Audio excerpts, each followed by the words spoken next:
Welcome to the Your Illini Nation pregame show. We are courtside here as Illinois gets set to take on Purdue today. Brett Barons alongside Jeremy Warner filling in for Derek Piper this morning, I should say. I want to say tonight, this afternoon, whatever it is. Are you properly caffeinated? Clearly not. Not quite yet. I'm only like 3 cups of coffee in. Usually by this time I'm like 5, so I got to go get some more. Hashtag dad life. That's exactly right. We both know well about that. I don't remember an 11 a.m. game. Not regular season, right? No. Like Big Ten tournament games. That's true. Brandon Paul against Minnesota hits him a game. I remember that. It's rare to have, especially such a big matchup as a matinee on a Monday, but here we are, biggest matchup of the year so far, and tipping off at 11 a.m. It's going to be a fun time here. I hope the crowd, which is starting to fill in now, I hope we get that same kind of juice as Friday night against Michigan. I don't know if it's going to be quite that, Jeremy, but it is. It's the biggest game of the season so far for Illinois. You could argue Arizona up there as well, but this is a conference game. There's much more at stake here for Illinois, trying to go 7-0 in league play. I mean, this is what it's all about. I know we had this game circled at the beginning of the season, right? It's just a little bit unfortunate it's at 11 a.m., but hey, let's get out and play and see if both teams are awake yet. Yeah, I don't think you need to wake up for this game, Yeah, right? I mean, this is what you live for. These are the games Illinois has missed for 10 years before the last couple years, right? You have a chance tonight, or this morning, to make a huge statement and say, we are the national contender everyone thought we were in the preseason. We've won 6 straight games to start Big Ten play.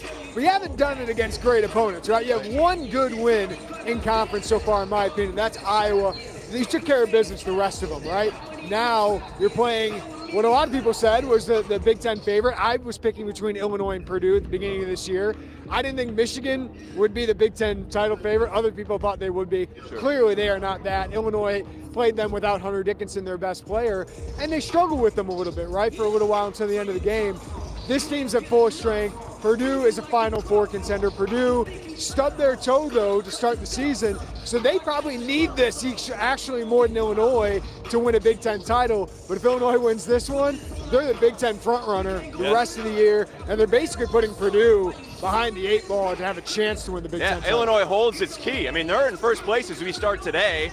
A full game ahead after Northwestern beats Michigan State, which was an upset. There's going to be upsets. Illinois is not going 20-0 in the Big Ten, most likely. I mean, that is not happening. But the big thing is they haven't had one of those, right? Like, correct. They haven't looked great maybe the last couple games, haven't looked like unbeatable, but they haven't stubbed their toe. Michigan State stubbed their toe, and Purdue has as well. So you do that, you take care of business, and then you set up a game like this, you can really separate yourself. Yeah, and I like how you put that, Jeremy, in terms of if they win this one, I feel like they will get a lot more national attention, right? I mean, they're ranked 25th. The new rankings will come out, I guess, when the game tips, essentially, right? So it's not going to include this game today, but I feel like they've been flying under the radar a little bit. They're better. They're than 25th. They're a top 20 team for sure. For people that cover the team like we do all the time and see them, they will get that national attention if they beat Purdue, without a doubt. Yeah, the metrics clearly show they're a top 15 team. Absolutely. Their wins tell you they're a top 20 team. What they don't have is a marquee win. Yeah. They missed that opportunity against Arizona. Now, I'll say, against Arizona, Illinois showed that they can compete with the best teams in the country. That was like an Elite 8 game, but Arizona was better in closing that one. Illinois has been very good at closing lately. I mean, even think of the Michigan game. The last 5 minutes, you dominated. Yeah. So even though you didn't need a last-minute shot to win the game, we think of that as closing. They've closed strong in their games here recently. They weren't able to do that against Arizona. I think this one's going to come down to the wire, and can they close it? And they might be full strength. We'll get into that here in a little bit, but you're starting to see Illinois being able to close those games. Can they do it against one of the best teams in the country? At least certainly one of the best offenses in the country in Purdue. Yeah, I mean, they're right up there, 1-2 in offensive metrics with Purdue. I don't know how that's going to translate to 11 a.m. I mean, they practiced in the morning first semester. They've been practicing a little bit more in the afternoon, the second semester, Illinois, that is. I'm a little bit of a believer that you get used to these 8 o'clock tip-offs. We'll see how they come out, I don't know if it makes a difference or not. I personally think they do. I would agree with you against Northwestern or some team like that. Yeah, that's true. this is the number 7 team in the country. But they didn't come out and play well against Michigan, and that's an 8 o'clock tip-off. But I think when Hunter Dickinson didn't show up, I think I thought Kofi Coburn was a little lackadaisical to start that game. I thought the same thing against Nebraska, just because he's like, I'm better than these guys. Yeah. He's got Zach Edey. He's got Trevion Williams he's going up against tonight. I think that should get your attention. Demonte Williams, Trent Frazier going against a guy like Jaden Ivey, who's a top 5 draft pick most likely. Right. These guys, if you're not pumped up for this game and coming out with energy, check your pulse. Right? Yeah, you would hope that they would be pumped up, ready to go for this matchup today. And let's talk about it. Purdue is ranked in the top 10 for a reason. They spent like a hot minute at number 1, and then they got upset by Rutgers. And that was coming off of this Illinois game, the Rutgers team that Illinois blew out by 25. So it's interesting how this Big Ten works out like that. And like we mentioned, there's going to be an upset along the way. If Illinois loses this game, I don't really think a ton different from them as long as they compete. But I do think for Purdue, it does mean a lot more with already 2 Big Ten losses. So just from the standpoint nationally of where they're at, Illinois with a whole lot to gain on the national perspective, Purdue with a whole lot to lose in terms of the Big Ten title race. But I think this game is going to come down to, really, I know we want to talk about the big guys, and we will. I think it comes down to Jaden Ivey, in my opinion. Yeah. We're going to talk a lot about Trevion Williams and Zach Edey, and they're going to get a lot of the attention. But number 1, who's guarding Jaden Ivey? And number 2, what's a reasonable expectation for him to come in? Because he might be the most talented player in the Big Ten, at least from a guard perspective. Yeah, I mean, he's not putting up some of the numbers Johnny Davis or Keegan Murray is, but he doesn't have to against Purdue. He's still averaging 16 points a game. It kind of reminds you of like D. Brown or Darren Williams, where he doesn't need to score 20, but he could if he really wanted to. But I agree with you. Like, Kofi Coburn has owned Purdue, has owned Edey and Williams in these last couple matchups. So if he's on the floor for 30 minutes, you feel pretty good that Kofi can at least neutralize those guys. The question is, can the Illinois guards neutralize the Purdue guards? And I'll throw Sasha Stefanovic into that, one of the best shooters in the country. Thompson's been playing he played pretty well in the non-conference, not as much in the conference play. But Mason Gillis is starting to play a little bit better. So yeah, Jaden Ivey, who guards him? That's a fun question. The matchups, we're starting to get the who's guarding who, right? I think they're going to put Trent Frazier on Sasha Stefanovic, because Stefanovic, when he scores 10-plus points, they are unbeatable, basically, the last couple of years. But Jaden Ivey is a bigger guy.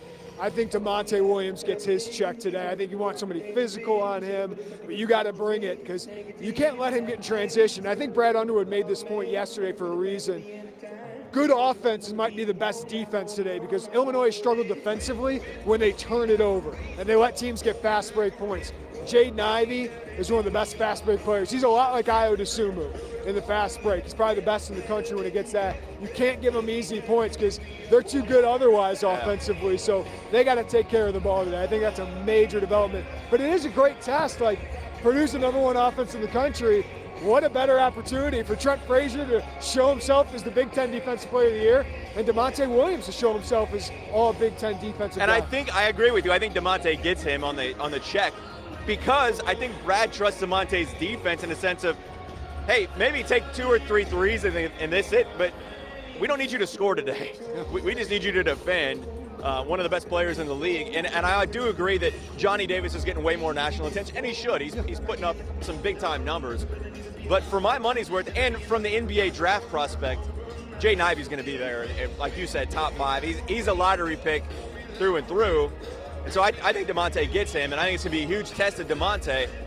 The stats aren't going to show Demonte Williams' impact on the game today, in my opinion. He may score 4 points and throw out a couple of assists, have 5 rebounds, and play the game of his life if he can hold Jaden Ivey to, what's a reasonable number, 12 points? 10, 12? That would be a huge win for Illinois, because I also think Purdue's got to guard Illinois' guards, and Trent Frazier can be a real problem for them. Purdue doesn't defend all that well. They're #4 in the conference right now, but non-conference, they did not defend very well, which is kind of odd for a Matt Painter team. But they struggle in ball screens, which should allow Trent Frazier, should allow Kofi Coburn to get going a little bit.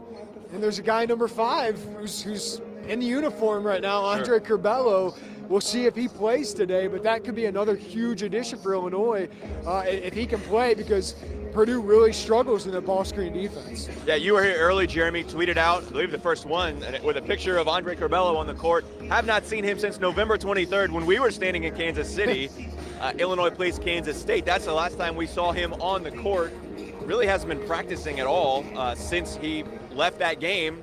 And I remember specifically him tapping his neck and his head in Kansas City that day, looking directly at the Illinois bench and Brad Underwood. He came out and hasn't played since. What did you see him do out here on the court? Because I was not here yet. That's the first time we've seen him in uniform. Joey tapped me on the shoulder, Joey Wagner, and said, "Oh." And it was the first time we've seen him in uniform before a game. So we don't know yet. I haven't seen it. Derek Burson has not told us whether he will play today. Derek's the Illinois SID. So we don't know whether he'll play. But he came out about 80 minutes before the game and started shooting. It was going through a pretty rigorous shoot-around. Okay. From what I understand, he did go through shoot-around earlier today. So he's warming up like he normally would before a game. We'll see when they come out here again what he's going through, whether he's still in uniform. Sure. We've seen football, deke some people out by dressing Chase Brown or dressing Jake Hansen and ultimately not playing. So we'll see if Brad Underwood's doing a little bit of that today. But they've said he's been ramping up, right? We've heard he's been ramping up some of his conditioning, and he's going to return at some point this season, they feel. Brad Underwood did say he had a setback last week.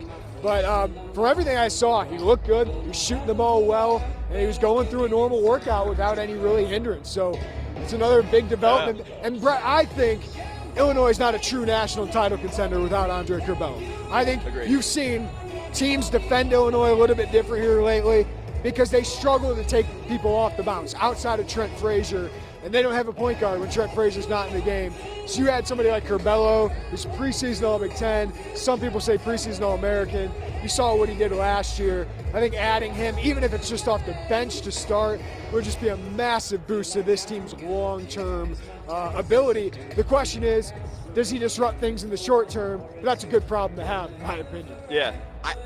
If it's me, I probably don't put him back in a game like this to start. If it is very limited minutes, let him ease into it a little bit. Brad said yesterday that he was, progressing essentially, that making very small incremental progress, which is still positive from that sense.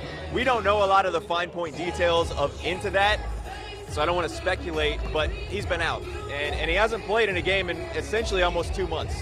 So we'll see. I have not seen him back on the court here yet, Illini. I just went back into the locker room. We are 54 minutes before the game, Jeremy. I will say, from what I've heard, he's looked pretty good when he's gotten up and down the court, and he had a vigorous workout. We know before the Minnesota game, the BTN broadcaster said he was getting up and down the court and looked really good. So I don't think you're going to count on him tonight, if he's available, to play 25-plus minutes. But if he can give you 12, 15 minutes of primary ball handling, that'd be huge. I think the key for Andre is not try to make up for lost time. He's an NBA prospect coming into this year, and you could see early on he thought there was a lot of pressure on him, especially with Kofi out and everybody out. He had to do a lot of the heavy load, had to be Io. He doesn't need to do that. He should have seen the last 2 months, this team's pretty good. He doesn't need to be their savior. He just needs to play his role last year. If he does that, I think it's a huge boost to Illinois, and I think the NBA scouts, all that, will take notice of it eventually. But even if it's 10 to 15 minutes today or whenever he comes back, playing a primary ball handler off the bench, that'd be huge for this team. And I think we can both agree he's going to come off the bench. That only makes sense. Yeah. He hadn't started a game all last year, came in and started every game that he had played in this year, and obviously struggled with turnovers once again. That wasn't like something breaking. He did that last year as well. I felt like he chucked a lot of shots, though, once again, forcing the issue. Hey, just play in the offense. Just do your thing. If you can limit the turnovers and distribute, you don't have to do a ton. Don't force, and we'll see what happens. And just make some entry passes. I think that's the biggest thing. If he can just be a distributor, then this team is better and defend. I think that's the biggest thing. Just break down the defense. Yeah. Just break down the defense, push things in transition. You don't have to score all that much because, remember, before Andre Curbelo got hurt, Alfonso Plummer wasn't very good. Yeah. Jacob Grandison wasn't as good as he is right now. Trent Frazier wasn't playing as well as he is right now, and he didn't have Kofi Coburn. It was basically Curbelo and Hawkins at that point, right? Now it's just a completely different team. Just find your role of what you did last year. I think he'll be pretty good. All right, let's break down these big guys, because I think that's what a lot of people want to talk about is how does Illinois defend Zach Edey and Travion Williams? And I've been asked that quite a bit by several people here leading up to this game, and I said, Kofi Coburn's played really well against Purdue. I don't sit here and go, Zach Edey's 7-4. Well, Kofi's pretty much had some of his better games against Purdue. I remember, last year especially here, but 2 years ago in West Lafayette, I'm like, just do your thing. Like I don't walk into this, Jeremy, going, how's Illinois going to do it? Like just do what they've done. Listen, Kofi's put up some numbers the last 2 games, but he's kind of come out and it's been a little lethargic. Yeah. I don't know if that's because of the layoff they had or whatever it was. But one of my favorite movies is Seabiscuit. And there's that scene in the movie where he needs like a horse to push him, right? Yeah. And then he goes. I think he gets up for these games against someone like Edey, against Travion Williams, who are getting all this all Big Ten consideration. Early in the season, Edey was getting some National Player of the Year. This is the best big man in the Big Ten on Illinois' side, right? Yeah. And he has dominated Purdue the last couple matchups they've had. Travion Williams has not played very well against Illinois the times he's played. Edey's had a good game here last year, but he wasn't as good as Kofi. So I think as long as Kofi stays on the floor, doesn't get in foul trouble, he's going to be just fine. I think Illinois could have the advantage. The problem is Edey and Williams don't give you a rest, right? So when Kofi comes off the court, you're going to get somebody like Omar Payne or Benjamin Bosmans-Verdonk or Coleman Hawkins that really has to play a big role for you. That's where the mismatch comes out. Yeah, and I think that's where the development of Omar Payne and what we saw in Nebraska is a positive for Illinois in that sense, is they can get some productive minutes off the bench from him.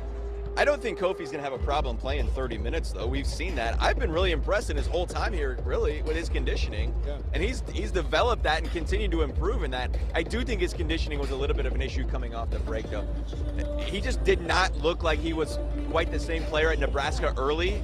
And just sitting there on the court in Lincoln, it was like he's off a little bit. Yeah, and even against Michigan, he was just laboring in the first half, right? So I don't know if that was a huge role, but I think it also was just like it was Michigan without Hunter Dickinson. Sure. It was Nebraska without a great big man. And I just don't think that's going to be the issue tonight. Adam Fletcher was imploring him to get the intensity going, and he finally did. I thought the second half, Kofi Coburn against Michigan was fantastic. Yeah, and we didn't really break down Michigan. It feels like a little bit of a thing of the past now because we're focused on Purdue.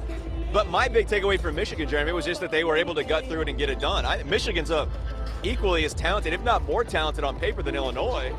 And that wasn't quite the same game that we all thought it was at the beginning of the season, because Michigan's a preseason Big Ten favorite, and we had pinned that game as a Friday night, first place on the line kind of Big Ten game, and that wasn't it. But they found a way to get it done, even though it wasn't pretty. I don't leave that game. I'm not going to remember that game in a sense of being this great picturesque basketball. It was ugly. But that shows that they can get it done. And Hunter Dickinson wasn't there. Absolutely. He's their best player. 100%. Brandon John's a key player for them. So it was ugly for 35 minutes for Illinois. They just didn't play all that well, and you give Michigan a lot of credit. Shalon Howard, a lot of credit for getting his team ready to play despite being down so many guys, and give him credit for playing, right? Like last year. But Illinois, when they don't play their best, still have found ways to win. Yes. Ever since, the Arizona loss, and Arizona's one of the best teams in the country, so you don't feel too terrible about that one. But Purdue didn't play its best against Rutgers, and they lost, right? Ohio State didn't play its best against Wisconsin and lost. We're seeing that with other Big Ten title contenders. Michigan State didn't play their best against Northwestern and lost. Illinois keeps finding ways to win, and that's a credit to their talent, but also they didn't play well offensively early against Michigan, but they defended their butts off. Yep. And then they got another closer, Trent Frazier, that he's going to show up and ignite State Farm Center, kind of like Iowa did before. You have all those pieces, you have that depth, and you have that veteran leadership and coaching to be able to do all this. Here's Andre Curbelo. Let's step away here, Jeremy. And we'll take a look here at Curbelo as he gets an ovation from the crowd coming in. I want to give you a little bit of a That's a really first good look at Curbelo here. I think he looks pretty good, Jeremy, coming in. Looks like he's ready to go. Yeah, I think it's a really good sign that he's coming back out here 45 minutes before the game. and getting another workout in with the rest of the guards. I think that tells you he's good to go, and if he doesn't play a lot today, he's going to be on the floor here very soon, barring some other setback. So this is encouraging as it can get without us officially knowing whether he'll play or not today. So we talked a little bit of a reasonable expectation. How does he fit in the rotation then? Like, who comes out if Andre Curbelo is in and coming off the bench? Well, sorry, Brandon Podziemski, but I don't think you're going to get much playing time. I don't think the freshman minutes have gone way down. But I think more than anything, Trent Frazier might not have to play 40 minutes, might not have to play 38 minutes. Instead, maybe he can play 32 or 34 minutes in a game, keep him fresh towards the end of the games when he's been really, really good. Alfonso Plummer's been playing heavy minutes, and he hasn't been playing great offensively here recently. So I think he could get into his minutes. Before the season, Brett, I thought Plummer was going to be an 18 to 24 minute a game guy. He's ended up a 35 minute a game guy, right? So I think probably more than anybody, more than Frazier, I think Plummer's minutes go down a little bit. Does it concern you at all about, I guess, just this team gelling together? I was concerned, I guess, when someone comes back in, someone else has to go out, right? What is Underwood's role in that mix in terms of making sure that it's cohesive? And how tough is that as a coach where you're trying to balance all of that when you have someone as dynamic as Andre Curbelo? I mean, we've seen what he can do. How difficult is that mix from Underwood? I think it's a fair question. I think we might worry about it too much in the long term. Like in the short term, I think there could be disruption to a team that's playing pretty well right now. But I also think we've seen here recently that offensively they haven't been as good. Big Ten teams are scheming them a little bit differently to shut down Alfonso Plummer, to shut down Jacob Grandison. The guy who's gotten going is Trent Frazier because he can break down the defense. Illinois needs another guy who can do that, and that's clearly Andre Curbelo, right? So I think short term there could be some disruption. I think a lot of that's on Andre Curbelo to not try and do too much, like we talked about a little bit earlier. But if he is the normal Andre Curbelo we saw last year, I don't see that being a problem. He wants to win. I think this team has shown a lot of guys are sacrificing, right? Jacob Grandison could score 15 points on a bad Big Ten team. Alfonso Plummer could average 20 points on a bad Big Ten team. They're all sacrificing to try and win. I think Brad Underwood's been pretty good at that in recent years. And let's be honest, Andre Curbelo sacrificed a lot last year. Giving up his role. I mean, he should have started on most Big Ten teams. He was playing with Trent Frazier and Ayo Dosunmu. So if he gets back into that mindset of last year, I think this team will be fine and only better for him. All right, you heard it here first on the Illini Nation pregame show. Andre Curbelo out on the court. Looks like he'll get some run today. And look, I had thought maybe that Brad Underwood was taking a Brett Bielema playbook here, right? We saw that in several games this year. Oh, there's Chase Brown back on the field, or several players there coming back, and look, they didn't end up playing. So we'll see here, but I think it's a positive momentum 44 minutes before the game. I think he's playing. Like, I don't know that for sure, but given what he's doing, I would think we see a little bit of him today. All right, real quick here. We talked big man. For me, Travion Williams is a bigger threat. How do you view that between Zach Edey and Travion Williams? Because I think Travion Williams, and we've seen it, can step out and shoot from 15 feet and be effective. I think they're going to try and pull Kofi out a little bit. We saw that last year against Loyola. It didn't work well in ball screens. I know Purdue doesn't run a lot of ball screens, but I think they're going to try and stretch Kofi out. That's my take on that. How do you assess which guy is more dangerous for Illinois? Yeah, I agree with you. I think Travion Williams is the bigger matchup disadvantage. I do think Edey against Payne is a problem. I mean, Edey's basically the Yao Ming of the Big Ten, right? He's just so big, you're not going to be able to stop him when he gets around the rim, and he is really skilled around the rim. But Travion Williams against Kofi can really pull him out. And the one thing about Travion Williams, he's an unbelievable passer. He's the best passer on Purdue. I think he's second on the team in assists right now. So not only does he stretch people out, he can take you off the bounce in the post, but he can find Sasha Stefanovic, he can find Jaden Ivey, all these shooters on Purdue. So I think he is the bigger matchup issue, but Illinois has played him pretty well. And to be honest with you, Kofi Coburn's a bigger matchup issue for Purdue when Trevion Williams is on the floor, as long as Kofi Coburn is playing his normal game. Yeah, offensively, I think Kofi's got the advantage there without question. Even over maybe Edey and Williams combined, I think Kofi can equalize that. My question is defensively and how Kofi pulls out there. And you mentioned Sasha Stefanovic. He's a real threat because he can be that equalizer. He's the Trent Frazier of what they are, essentially. We've seen Sasha get off on some heaters as well, and I think that's a big-time danger for Illinois. You've got to check him and make sure that if he's getting the ball, he's got a hand in his face. I think the interesting matchup offensively, because they're probably not going to guard each other, but Plummer or Sasha Stefanovic, who's better offensively today? Who hits more threes today? I think that's going to be huge. I think Plummer will probably guard Thompson, who's shooting 40% from three. Mason Gillis is shooting 50% from three. So these teams are similar in that regard. They got great post players. They got a good guard at the top, Ivy and Frazier, and they just have a bunch of shooters around them. So that's why it's such a great matchup, because it feels like these two teams are very, very similar, but Illinois has been better defensively so far. Purdue's been a notch above offense. Yeah, and you mentioned Plummer's defense. I think that's huge. If Plummer can take his defense to another level, that adds something to Illinois that maybe we question and maybe haven't seen at a consistent high level. I've seen some really good stretches of Alfonso Plummer, but consistently to guard at a higher level is a key for me if they're going to contain the three ball. I think rebounding is huge. Illinois is the best rebounding team in the Big Ten. I think Jacob Grandison, DeMonte Williams need to rebound well today. They haven't been as good as they were last year. And Coleman Hawkins, who played really well his first 5 games of Big Ten play, had a really rough game against Michigan. I think he can be a huge X factor because Purdue really does not have a guy, maybe Gillis, who matches up with him, but Gillis has given up 5 inches to him, a lot of length. So I think Coleman Hawkins, if you get a good Coleman Hawkins game, I know we're kind of saying everybody here, but he is an X factor off the bench along with Curbelo, that if those guys give you something on top of Kofi and Frazier, man, Purdue's going to be in a little bit of trouble. All right, let's get to our prediction. What do you guys got on the site? How are you feeling about this one? Illinois about a 2-point favorite? Yeah. I'm conflicted on that, Jeremy. I don't know how to feel. I think the morning factor, I think the crowd and not knowing what it might be like, it's filling in okay, but still a lot of empty seats here 40 minutes before the game. I honestly don't know what to think. I have no idea. Piper went a 3-point game for Purdue winning.